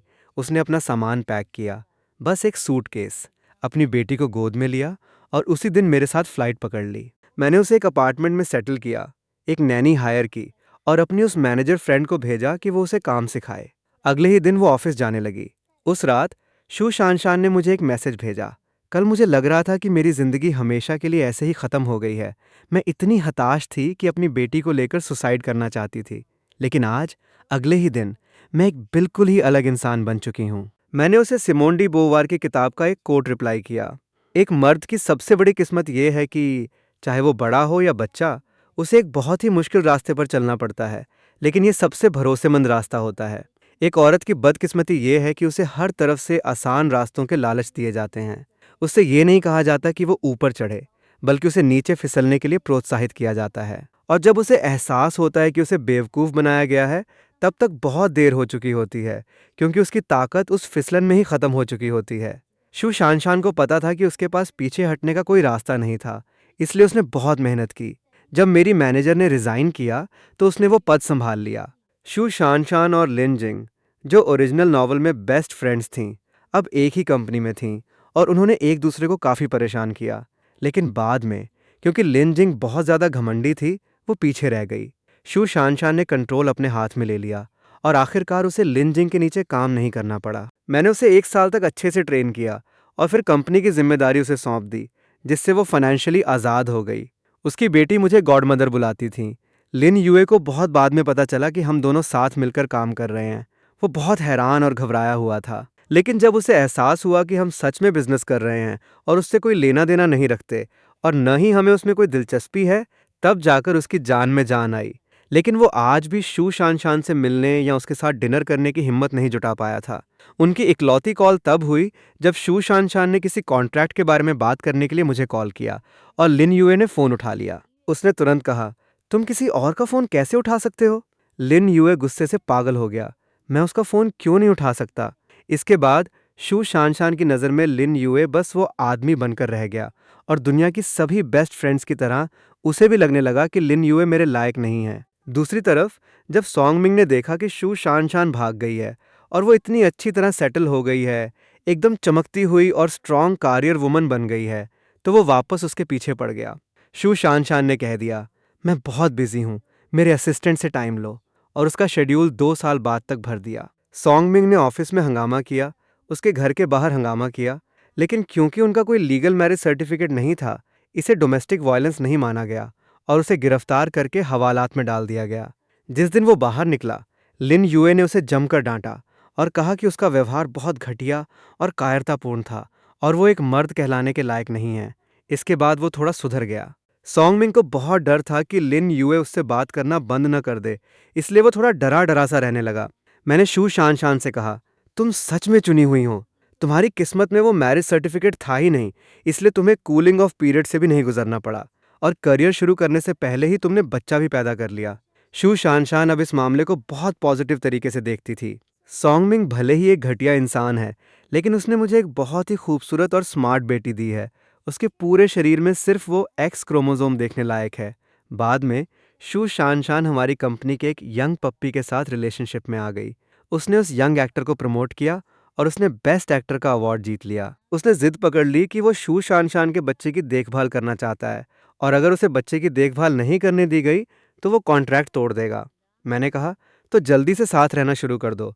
अगर तुमने कॉन्ट्रैक्ट तोड़ा तो अगले साल मेरी कंपनी का फाइनेंशियल रिपोर्ट बहुत ख़राब हो जाएगा। तो वे दोनों लिव इन में रहने लगे। जब लिन यूए को यह पता चला तो वो पूरी तरह से पागल हो गया। मैं अब तक सिर्फ बॉयफ्रेंड क्यों हूँ? क्या मैं तुमसे शादी करने के लायक नहीं हूँ? वे दोनों सिर्फ लिव इन में हैं, हमने तो लिव इन भी नहीं किया। लिन यूए जितना बोलता जा रहा था, उतना ही दुखी होता जा रहा था। ऐसा क्यों हो रहा है? तुम्हारी वजह से मुझे बिल्कुल अंजंकन नहीं मिलती। मैं हर दिन इतना बिजी और थका हुआ रहता हूँ और घर जाने के बाद भी मुझे आधे घंटे ड्राइव करके तुमसे मिलने आना पड़ता है। और कभी कभी तुम घर पर नहीं होती। मुझे पता भी नहीं होता कि तुम कहाँ हो और किसके साथ हो। तुम मेरे मैसेज का रिप्लाई भी नहीं करती। तो तुम मेरे साथ शिफ्ट हो जाओ। मुझे लगा कि वो इन दिनों इस बात को लेकर बहुत एंग्जाइटी में है, शायद इसलिए कि हर कोई उससे पूछ रहा था कि शादी कब कर रहा है और हमारी कंपनी में इतने सारे यंग लड़कों को देखकर उस पर बहुत प्रेशर था। जब हम साथ रहने लगे तो उसकी मेंटल हेल्थ थोड़ी सुधरी। एक दिन बिस्तर पर लेटे हुए उसने पूछा, हम शादी कब करेंगे? मैंने उसके साथ इस मुद्दे पर सीरियसली बात की। मैरिज सिस्टम अब पुराना हो चुका है, ये आज की सोसाइटी के हिसाब से फिट नहीं बैठता, इसलिए ही इतने सारे लोग शादी नहीं कर रहे। क्या हम ऐसे ठीक नहीं हैं? साथ रहें अगर बात बने, और अलग हो जाएं अगर ना बने। ये सुनकर वो रोने लगा। मुझे नहीं पता कि मैरिज सिस्टम पुराना है या नहीं, मुझे बस शादी करनी है। जब तुम ऐसा कहती हो तो मुझे लगता है कि तुम्हें मेरी बिल्कुल परवाह नहीं है। तुम मेरी फीलिंग्स के बारे में नहीं सोचती। हमें साथ रहते हुए 10 साल हो गए हैं। 10 साल!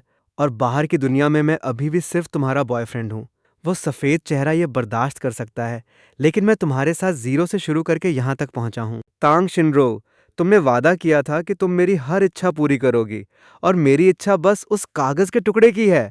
मैंने बाद में सोचा, चलो ठीक है, कोई बात नहीं। भले ही मेरे अंदर नैतिकता बहुत ज़्यादा नहीं है, और मुझे फैमिली रिस्पॉन्सिबिलिटीज़ से चिढ़ है, और शुरू में लिन यूए के साथ रहने का मेरा इरादा सिर्फ इसलिए था क्योंकि वो बिस्तर पर अच्छा था और सोने में कोई हर्ज नहीं था। लेकिन मेरे इस कैजुअल एटीट्यूड की वजह से उसे बहुत मानसिक तकलीफें हुई हैं, और मुझे उससे थोड़ी हमदर्दी है। और वैसे भी इन सालों में वो बहुत सुधर गया है। ओरिजिनल नॉवल के उस अहंकारी और क्रूर लिन यूए के मुकाबले अब वो एक बहुत ही समझदार और तमीज़दार इंसान बन गया है। न सिर्फ वो एक नॉर्मल इंसान है, बल्कि नॉर्मल स्टैंडर्ड से भी कहीं बेहतर है। उसके कैरेक्टर और नैतिकता उन सभी मर्दों में सबसे ऊपर है जिन्हें मैंने देखा है। वो नई चीज़ों को समझने की क्षमता रखता है, और औरतों के नज़रिए से सोचना जानता है, जो आम मर्दों से बिल्कुल अलग है। तो मुझे लगा कि इसमें कोई बुराई नहीं है। वैसे भी अगर बाद में बात नहीं बनी तो तलाक तो लिया ही जा सकता है। कानून अमीरों की ही रक्षा करता है, और प्रॉपर्टी डिवीजन के मामले में मैंने पहले से ही इतने पुख्ता इंतजाम कर रखे हैं कि मुझे कोई नुकसान नहीं होगा। मैं एक्शन लेने में बहुत तेज़ हूँ। अगले ही दिन मैं उसे सिविल अफेयर्स ब्यूरो ले गई।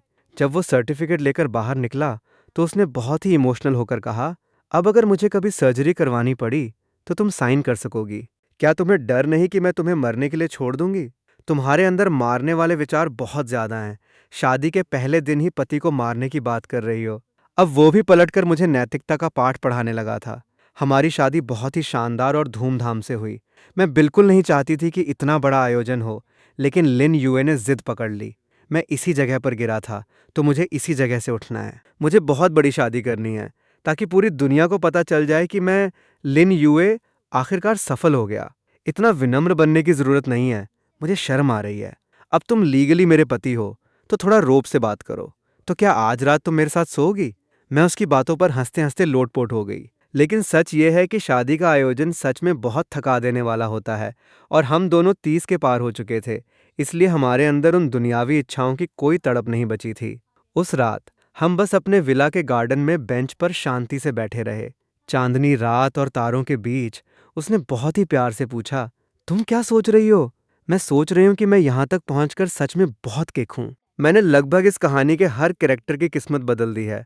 मैंने खुद को ऐसी जगह खड़ा कर लिया है जहाँ कोई डॉग ब्लड मुझे छू भी नहीं सकता, और मेरे आसपास के सभी लोग अब अच्छे इंसान बन गए हैं। चाहे वे सच में अच्छे हों या सिर्फ दिखावा कर रहे हों।